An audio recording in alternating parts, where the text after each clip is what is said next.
Guys, Silven here. Just gonna quickly make sure I'm not dropping any frames before I start. Yes, dropping no frames. Okay, awesome. Today I'm going to be doing a guide on everybody's new favorite build, well, my favorite build, and that is the DPS, the Mace DPS Guardian. So, actually, Mace Burst Guardian. So most people think, well, Silven, the mace doesn't do much damage. Well, good sir, it actually does. And so I'm going to show you how to spec and play one of these guardians, and so you can do lots of damages and blow people up. Now, the advantages of having a mace over a sword when you're playing a burst build is that instead of having that Zealot's Defense, which is easily telegraphed and dodgeable, you have Prot Strike, which you can teleport in, and if they hit you just before you use it, it's instant and undodgeable. So, I'm first going to show you how to build it. So first off, we're going to get our skills together, just our utility skills, heal and elite. So heal and elite, heal is always shelter, and elite is always renewed focus. Nothing new there. Then we're going to run triple meditation. Triple meditation, because it is a burst build. We're going to have really low health and low armor because it's not DPS, it's burst. And then, so that means we need the heals from our meditation heals. So triple meditation, sometimes you can switch out Contemplation of Purity for standard ground if you really need it. And even sometimes more that you can switch it for Hammer of Wisdom. If you're in a 1v1 and you really want Hammer of Wisdom because you can't catch up to them ever, so yeah, because you can't catch up to them, bring that. And the next thing we're going to do is get a Berserker Amulet with a Berserker Jewel. Luckily, I have one prepared here in one of my mini weapon sets. Berserker Amulet, Berserker Jewel. And then we're going to go Runes of the Scholar. 6 of them. Mine. Okay, all so mine. Runes of the Scholar, Berserker Amulet. Easy. Next step is to get our... Wait, we just did the armor. We gotta get our weapons. Okay, so next, getting the weapons. We need to get, obviously, a mace. And what goes really well with the mace? Seize the moment.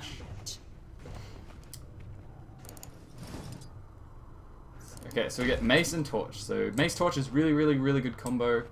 The reason why is when you burst, you're basically switching. You start on your scepter set and then you switch to your mace set to burst. Sorry, I'm getting distracted. Awesome. So we're going to get a scepter and a focus on our second set. We're not using a shield in this one. So we're going to go dual fire sigils. So the fire is already on here. Fire, fire, and then force and bloodburst. Okay. So we've got everything set up here. All our amulets, armor, weapons, easy. And don't do the silly mistake of torch, scepter, and mace focus. And even if you're running sword, never go sword, scepter, mace, sword, scepter, sword, focus, scepter, torch. Putting your torch with your scepter is a really bad idea. Most people think it's a long range weapon. It isn't. You have to get in close. Okay, next is our traits. Refund your traits.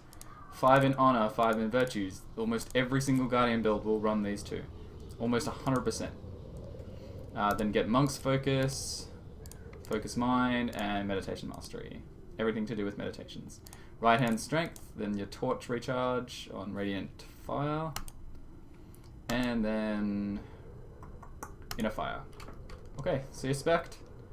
These reduce the cooldown, make your Smite condition instant, and heal you for every meditation, around 2k, regardless of healing power. These give you Vigor on Crit, which is so important. You can't get rid of this. You have to have this for this build, otherwise it doesn't work. And this gives you Might, Protection, Regen for each virtue.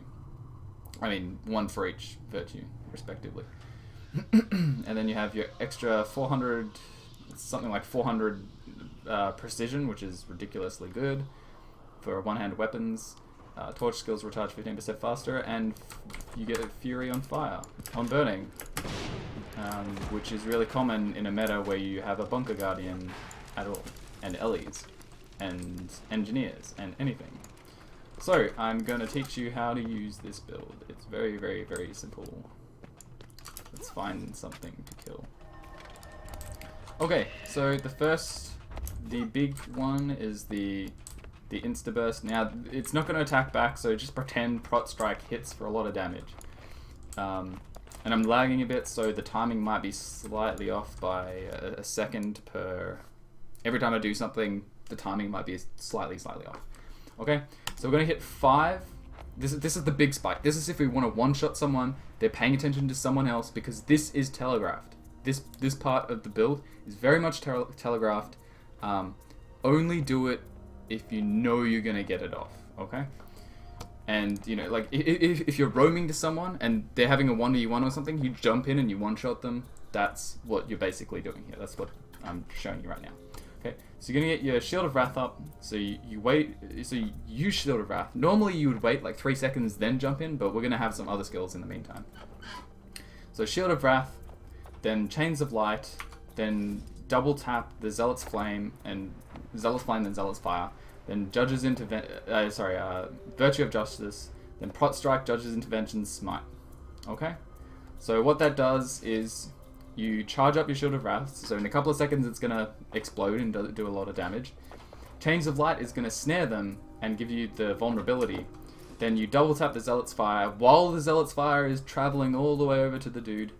Then you're going to use Prot Strike and teleport in. So at the same time, Shield of Wrath, Zealot's Fire, Prot Strike, Smite Condition, Judge's Intervention, all hit at the exact same moment and can one-shot them. So, let's just do a demonstration, and hopefully I don't lag too much for you guys.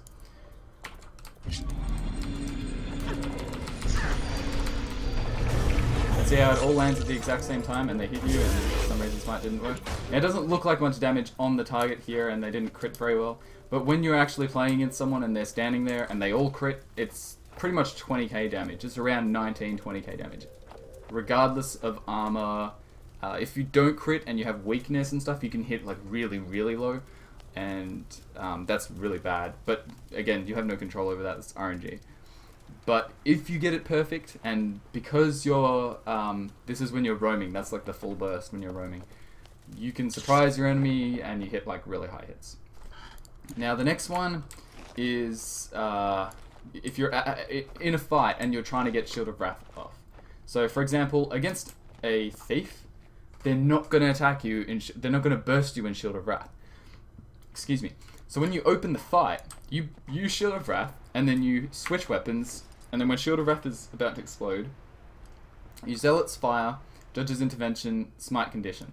They all land at the exact same time, and it will one-shot a thief. It doesn't matter what thief they are, unless they're running like soldiers or something. But it doesn't matter what spec. If they're sword dagger or dagger pistol, it doesn't matter which one it is, they will get one shot if they're not evading or something, if you land everything. And it's extremely hard to avoid. The only negative is that it's telegraphed because of the Shield of Wrath. But most of them aren't able to take down the Shield of Wrath because they rely on those hits doing enough damage. Okay? So that one's pretty much the same thing. It's just Shield of Wrath, and then you wait, and then you bang everything at the same time. As I said, my timing's not going to be perfect. Now the next one is just the Insta Spike. So basically, you can chain it with any class that you're playing with. And the most common one for me is when I play with Ellie. And basically what they do is they RTL in, updraft, and this is Scepter Dagger. And then they start using their fire skills, so Dragon's Tooth, and Fire Grab and things like that. Now what I want to do there, as soon as they updraft, I want to use Chains of Light. So that's going to snare them for all their fire skills to hit. Then I want to swap to my other set, and then I want to use Zealot's Fire, then Zealot's Flame, and teleport in with Smite Condition. Now that means they're snared in the entire of the Ellie's burst, and then your burst on top of that. And it quite often is a one-shot, even against Debunker. So I'll just show, just pretend Ellie goes in, RTL, updraft, and then I use this, and then I go, and then I have this stuff. So Prot Strike, if they hit again, then they just die faster. Okay, so the other thing to note is in this game, I don't believe in rotations. People constantly say like, just, you know, use all these ones, then swap to this one, then use all these ones. It's entirely reactive. Everything is reactive. Those are combos that you can use when you have the opportunity. But most of the time you don't have the opportunity. Most of the time you're chaining off allies bursts. So, and like basically, because you have the scepter, you have that opportunity to just, you know, for example, the engineer just comes in the fight. And he marks a target, and you're just like, well, there you go, and you just jump on them.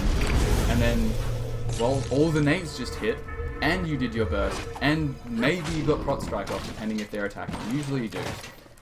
And on top of that, it's, yeah, they're just inside that engineer damage.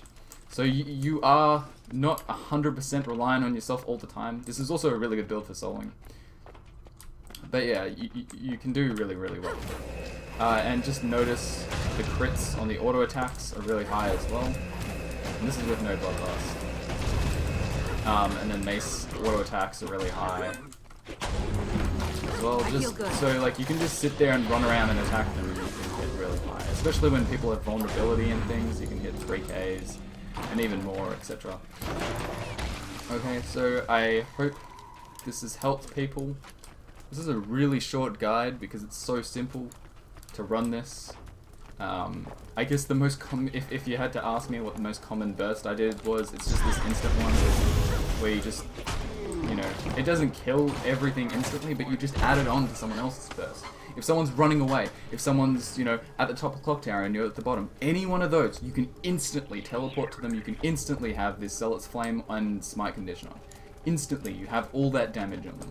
So if someone's really low, you can hit them for really high amounts of damage. And I'll just tell you one thing this spec counters really well, and that's the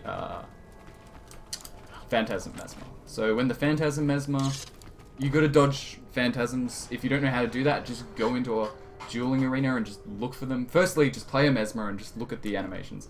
Then go into a dueling arena and just duel against them constantly. Eventually you'll learn how to dodge them. And then, because that's important as any class. If you can't counter a Phantasm Mesmer, it's probably because you can't dodge. And then the Prot Strike kills all their clones in one shot. So it doesn't matter what clone they are or what Phantasm they are. As soon as you get a chance, Prot Strike them. Smite Condition can also one-shot them. Pretty much all your AoE can one-shot them. So yeah, when people are rezzing, you know, like Cleansing Flame is really good. When people are rezzing, that's another good time to do the full burst. Because quite often, the person who's downed will be attacking you with their downed auto attack. And the Prot Strike will go off. And, you know, you'll get massive hits with that. So, I think that's all that you need to learn. I guess just practice for yourself and hopefully you'll do good. So thanks for watching and enjoy your day.